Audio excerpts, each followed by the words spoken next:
જય શ્રી કૃષ્ણ. સાહેબ, શું તમને ખબર છે કે રાધાજીનું મૃત્યુ કેવી રીતે થયું?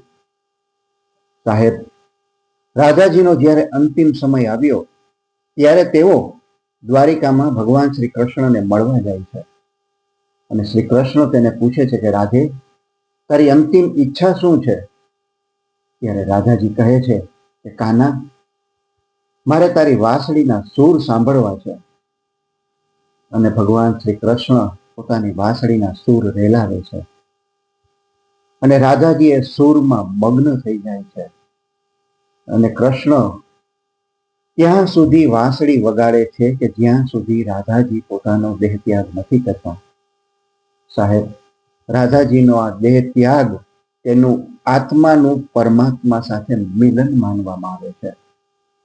અને ભગવાન ત્યારબાદ વાંસળી તોડી નાખે છે અને કહેવાય છે કે શ્રી કૃષ્ણએ ત્યાર પછી ક્યારેય વાંસળીને હાથ નથી લગાડ્યો કે વાંસળી વગાડી જ નથી.